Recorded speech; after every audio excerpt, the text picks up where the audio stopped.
Welcome to Interview from Mexico. I'm Laura Carlson, I'll be your host as we look at breaking events and important issues with the men and women who know them best, here on Telesur.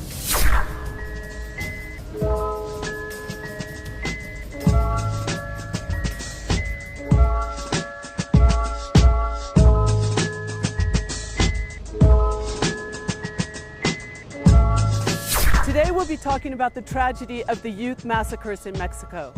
On September 26th, a group of municipal police, later backed up by an armed commando, opened fire on a group of students. 6 were left dead and 43 disappeared. Earlier, 22 young people were killed by the Mexican army under suspicious circumstances. What's happening in Mexico? What are the circumstances that led up to these incidents, and what can be done about it? And to talk about these issues today, we're very fortunate to have with us Cesar Navarro and Samuel Gonzalez. Cesar Navarro is an expert in rural schools and issues of education.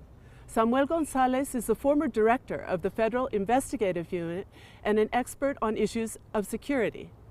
Welcome to Interview from Mexico. Thank you so much for joining us. Thank you. Thank you, Laura. Cesar, I wanted to start with you. Can you tell us a little about these students and their school? Why would they have been attacked in this way now? Los jóvenes mexicanos, estudiantes, The Mexican youth, the students who were attacked a few days ago in the city of Iguala, in the state of Guerrero, are young students of a special school within the educational system, which is the rural teaching colleges.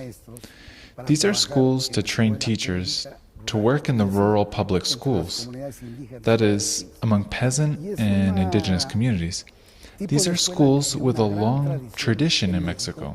I'd say that they're the most important institutions, along with the basic schools, the most important to emerge within the changes of the Mexican Revolution, because this resulted in training thousands and thousands of teachers since its creation, who went on to educate the children of this country, taking into account that the majority of the population did not have access to school and a large part was illiterate. They are students from this kind of school and students who have stood up in this sense and who have resisted the changes in the education system. Is there a particular reason why they would have been attacked now in this way? Hay una larga historia. There's a long story. The rural teaching colleges were created in the era of General Lázaro Cárdenas, and they had a profile in terms of the kind of training and in terms of their role in society as very committed to the peasant, social, and popular struggles. The teachers that came out of these schools joined the peasants and the ejidos in pushing for land reform, and their student organization has the longest tradition in Mexico. It's called the Socialist Student Peasant Federation of Mexico. So we're talking about politicized communities in resistance with a long tradition of struggle, and for this reason they are persecuted. Samuel, we know that this attack comes on the heels of an attack in Tlatlaya in Mexico State where 22 youth were killed by the army. And there's now an investigation because there's signs that this could have been an execution. Do you see any similarities between these cases? Bueno, hay que distinguir. Well, we have to make a distinction. It is true that it's the same part of the country, because between the location of the Tlatlaya in Mexico State and Iguala, there's no many kilometers of distance. It's really close to Tierra Caliente, a region that has been controlled traditionally by different delinquential groups. There's the former Familia Michoacana, now known as the Knights Templar. There's a group that's called Los Rojos, and another group called Guerreros Unidos, United Warriors, that control the area.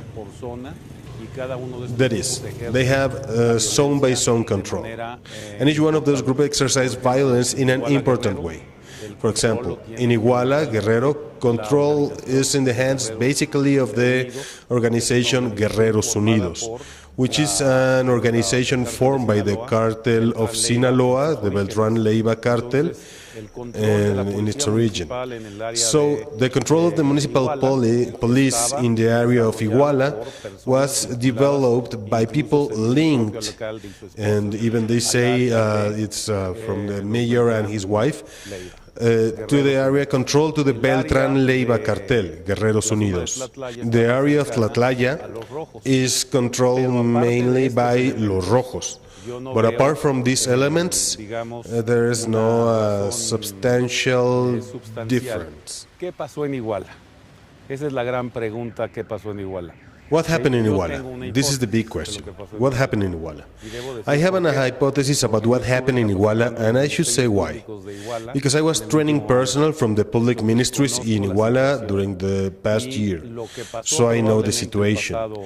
And what happened probably the past Friday, when the events happened, is that the youth arrived in buses and interrupted the party of the wife of the municipal president of Iguala, a woman who has been linked to organized crime.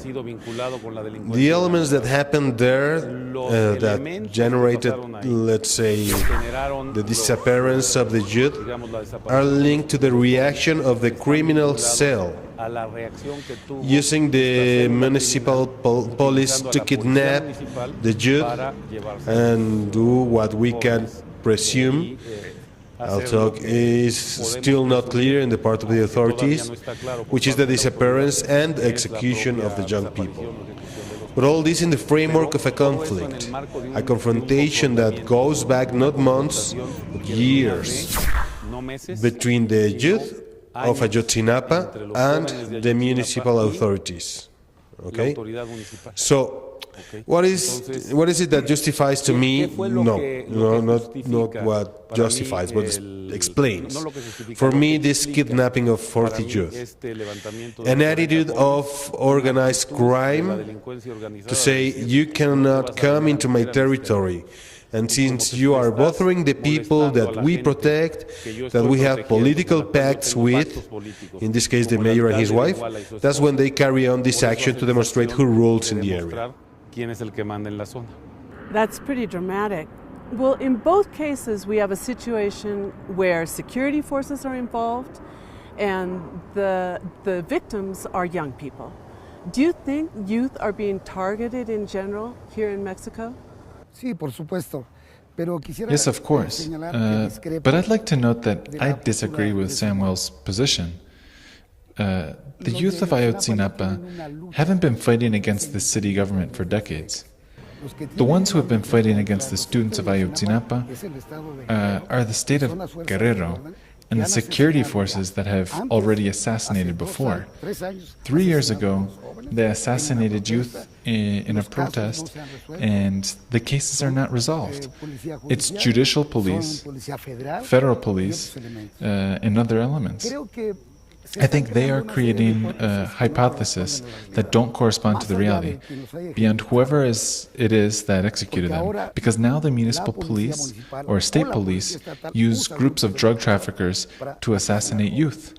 No, it's the opposite, Cesar. The relationship or link between organized crime and the political force in Mexico develops as an element that you see comes together because they have structural elements.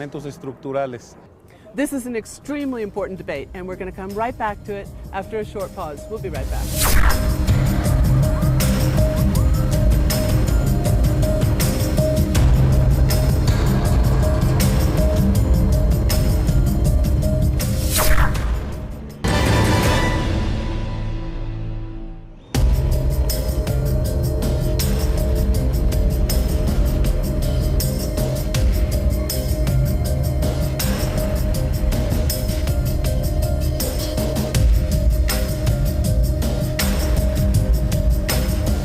We're back with a fascinating debate on the motives behind the crime in Iguala. Cesar, you were saying, please continue. Yes, I think there are many different interpretations for an issue like this that evidently can't be cleared up with the first hypothesis. We're looking at a community that isn't persecuted by a city government or a group of drug traffickers now. It's a community persecuted with people killed, people imprisoned since before. In this context, the act that took place in Iguala which is one of the most terrible acts against this community, really could have had direct actors in the detention and assassination of some of them. But the municipal police is involved. Also the army. We will prove this. And there are a series of connections that surely will be made public as the investigation proceeds. And they are persecuted because they are young, students, from a student community fighting to preserve their school. It's a political crime. It's a crime of the state. Today carried out by drug traffickers, but the different levels of government are involved. That's the view I have of the matter. Samuel, let's hear your point of view. Look, from the perspective of my work as an interregional advisor of the Office Against Drugs and Crime between the years 2000 and 2004, we've analyzed many cases of infiltration of states by organized crime. There are different levels. There's a level where there might be just a temporary relationship. There is a level where the infiltration is much greater, and there's a level where there is no distinction between the organized crime and this group of state. In the case of Iguala, you're in a level where organized crime took over part of the state. And this element that's there is what makes the municipal police in these conditions give or have a certain reaction alongside elements of organized crime. We're looking there at a failed state. You're talking about a state that is incapable of producing results precisely because of the state itself does not respond to the Constitution or the law, but rather to elements that have to do with organized crime. So, in Iguala there was a red alert. Really red alert, and of course the reaction, for whatever reason, because I understand that it's still not being determined, the reaction for whatever reason is a reaction that operates, in my opinion, as a reaction of organized crime and not a reaction of the state in the particular context. A failed state, a criminal state, it's a fascinating debate and a very important one for Mexico. We're going to leave that point now, and I wanted to turn to the case of Tlatlaya a minute, because there we clearly have an abuse, or what appears to be an abuse on the part of the security forces. What does this mean in the context of both governability and human rights? I think that the problem that the federal government has in both cases is a huge problem in terms of human rights. And we are seeing that this is becoming the worst crisis in security and credibility that the government has had. In the case of Tlatlaya and in the case of Ayotzinapa, in the case that is probed under investigations, that in fact it was a decision of military personnel to carry out these executions, we will be talking about a very serious matter, because that will be extrajudicial executions. 22, carried in a direct way. And in terms of human rights abuse, that's a very serious situation. Now, both these attacks are taking place in the context of an extreme rise in violence that seems to be related to this war on drugs model. With these two incidents, do you think that this will open up to more questions about this model and its contribution to the extreme violence that we're seeing? Yo creo que la violencia no solamente es hacia el narcotráfico. I think that the violence is not just related to drug trafficking. In Guerrero, without talking about other places, what we are seeing is a new dirty war. Today, in addition to conflicts between delinquent bands, there's a persistent persecution and repression that has left dozens of grassroots leaders, peasant leaders, activists assassinated, disappeared, or imprisoned.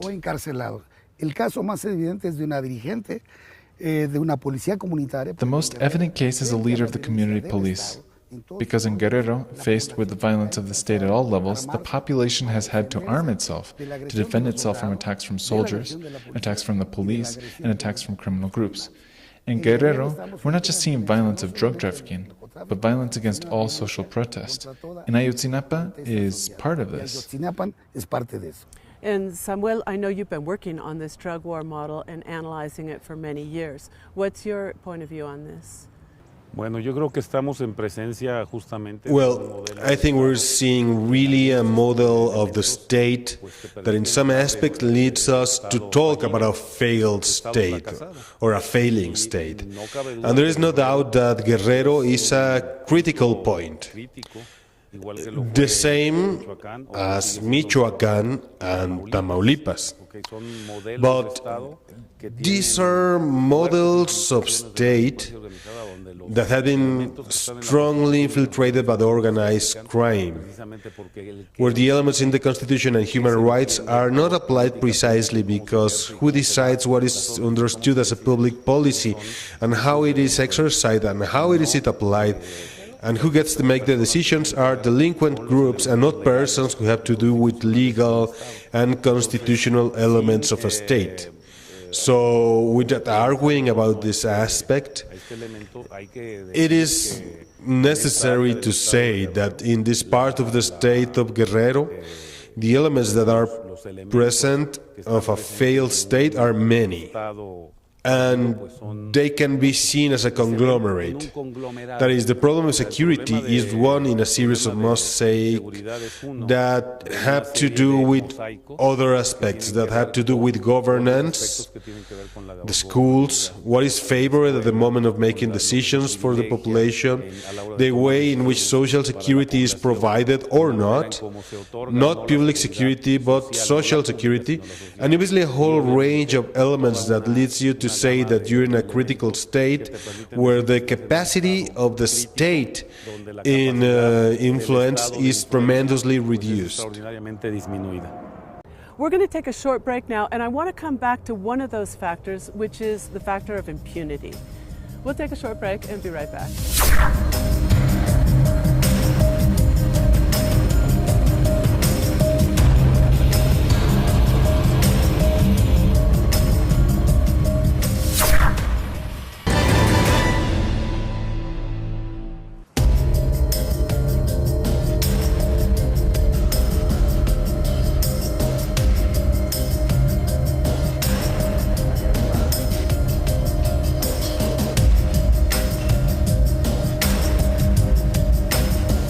We're back with Samuel Gonzalez and Cesar Navarro talking about the massacres of youth here in Mexico. We left it with the issue of impunity. How do you think the impunity that exists in Mexico affects this type of crime and crime in general that we've seen in the security situation in the country? Well,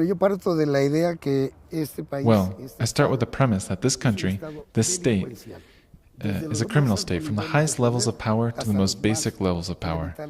From experience, and I'm not talking about anything other than experience, all the social and political crimes in this country regularly remain in impunity.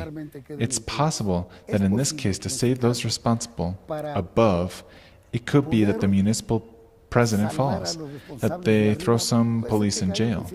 It could be that there are some other measure taken. But the main culprits, unfortunately, will not be brought to justice, and the crimes against the students of Ayotzinapa, it's very possible that they will not be punished. And I say this because the cases of the youth assassinated in 2011 in the same situation are still unresolved. Samuel. I think that effectively the rule of the law requires that the law be enforced and that all who participate be punished and all who helped, and in some cases, of course, those who are responsible for omission as well, because there are some elements that have to do with serious omissions in protecting people's lives.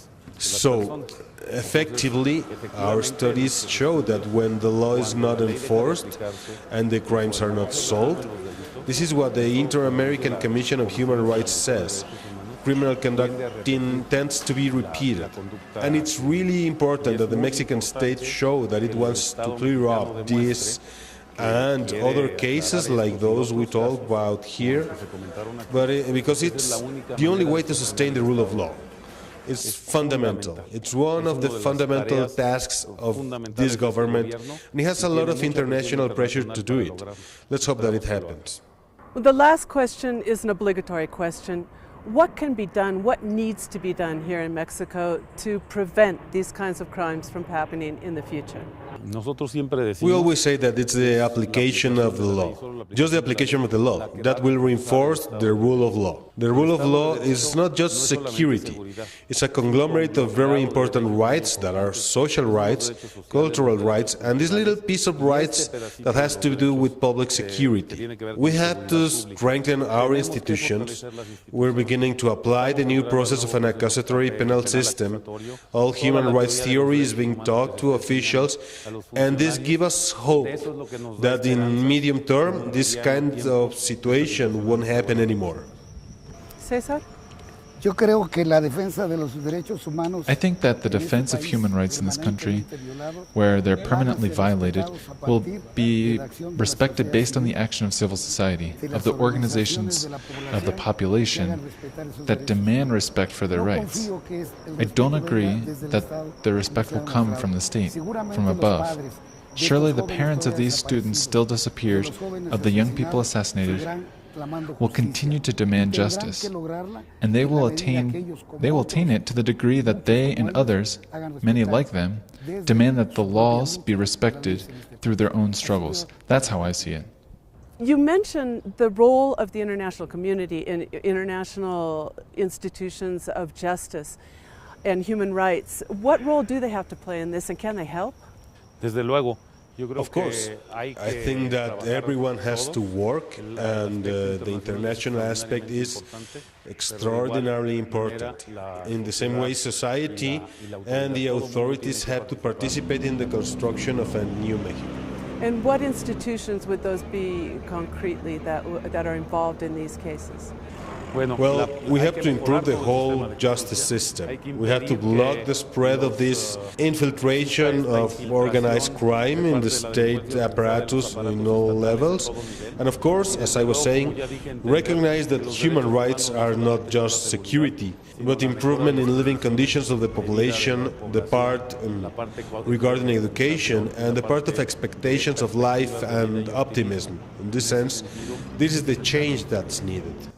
And Cesar, you mentioned the role of civil society. What should civil society do in these cases? Continue to organize, which is what has been happening more and more, fortunately, in this country, and continue to demand respect for its rights, continue to demand justice, and generate mechanisms that, in any case, with or without laws, respect life, respect the right that all of us Mexicans have to live in peace. That's why people are organizing in many different ways. Por eso la gente está organizándose de distintas maneras. Well, Samuel Gonzalez, Cesar Navarro, thank you very much for joining us here on Interview from Mexico. Thanks, Laura. Thank you, Laura. And thank you. We'll be back next week. I'm Laura Carlson here on Interview from Mexico.